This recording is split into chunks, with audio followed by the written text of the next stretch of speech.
people, top of the day. Opening up my bigger Bible, my Sefer, just to have my smaller Bible closer to my face. Oh, really? All right, beautiful people. It is Tuesday,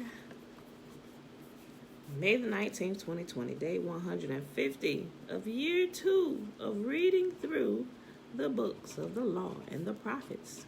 We are in Esther 4, 5, and 6. The plot thickens. Okay.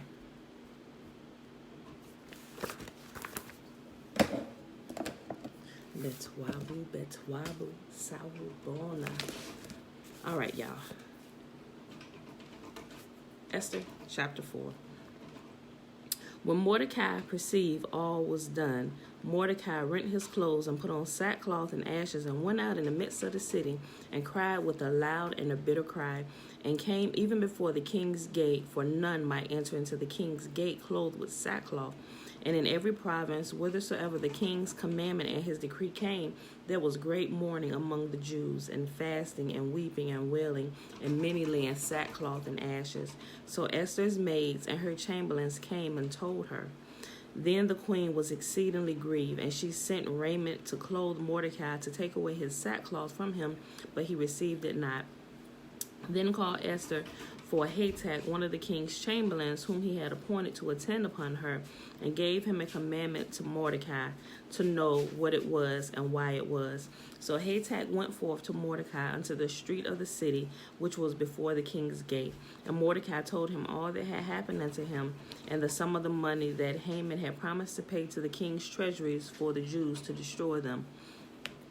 Also he gave him a copy of the writing of the decree that was given at Shushan to destroy them, to show it unto Esther, and to declare it unto her, and to charge her that she should go in unto the king to make supplication unto him, and to make requests before him and for her people. And Hatach came and told Esther the words of Mordecai. Again Esther spake unto Hatach, and gave him commandment unto Mordecai.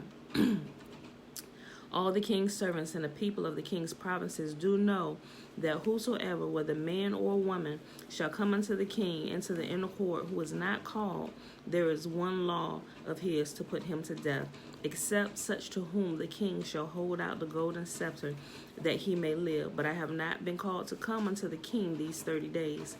And they told Mordecai Esther's words. Then Mordecai commanded to answer Esther, think not with thyself that thou shalt escape in the king's house more than all the Jews. For if thou altogether holdest thy peace at this time, then shall their enlargement and deliverance arise to the Jews from another place.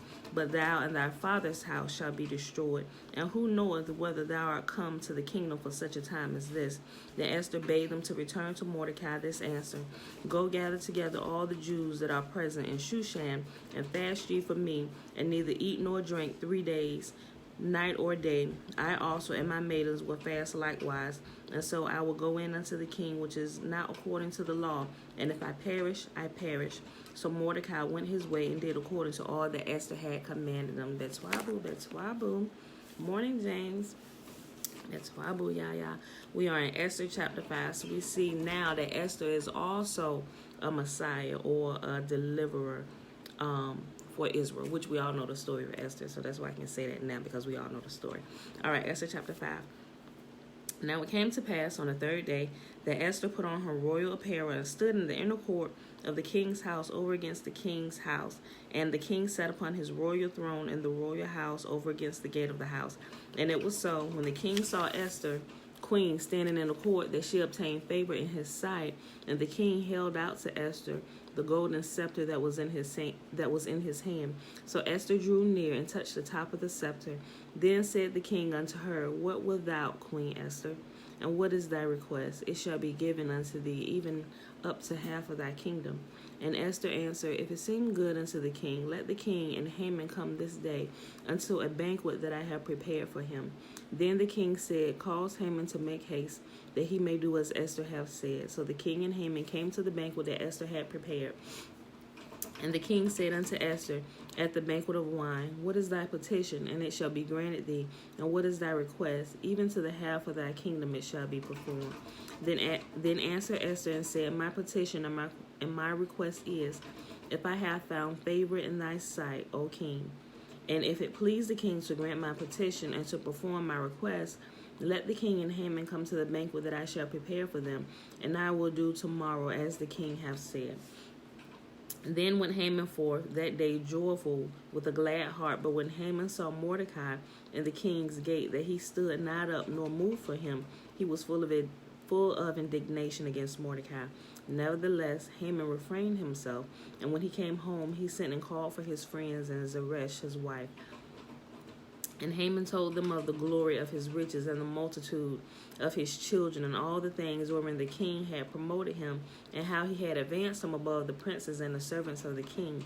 Haman said, Moreover, yea, Esther the queen did let no man come in with the king unto the banquet that she had prepared but myself, and tomorrow I am invited unto her also with the king. Yet all this availeth me nothing, so long as I see Mordecai the Jew sitting in the king's gate.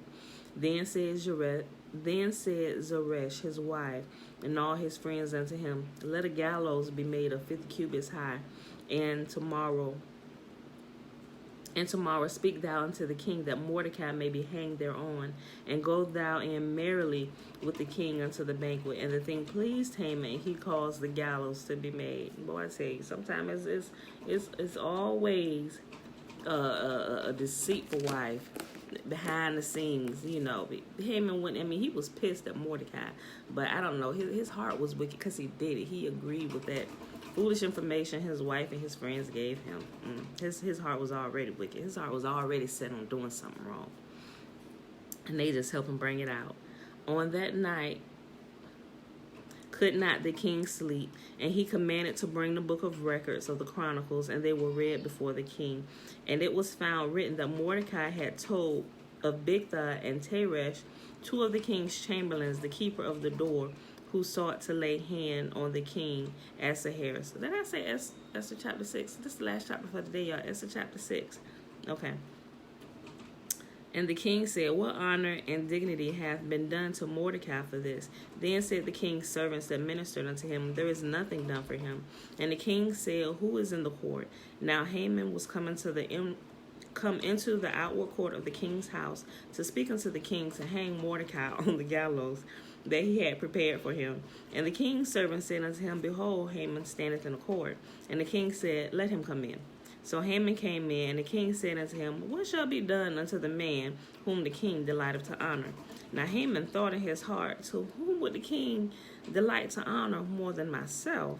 And Haman answered the king, For the man whom the king delighteth to honor, let the royal apparel be bought which the king used to wear, and the horse that the king rides upon, and the crown royal which is set upon his head. And let this apparel and horse be delivered to the hand of one of the king's most noble princes, that they may array the man withal whom the king delighteth to honor, and bring him on horseback to the street of the city, and proclaim before him, Thus shall it be done unto the man whom the king delighteth to honor. Oh boy, how vain is he. Then the king said to Haman, Make haste, and take the apparel and the horse, and thou hast said, and do so even to Mordecai the Jew that sitteth in the king's gate. Let nothing fail of all that thou hast spoken. Then took Haman the apparel and the horse, and arrayed Mordecai, and brought him on a horseback through the street of the city, and proclaimed before him, Thus shall it be done unto the man whom the king delighted to honor. And Mordecai came again unto the king's gate, but Haman hastened to his house mourning, and having his head covered.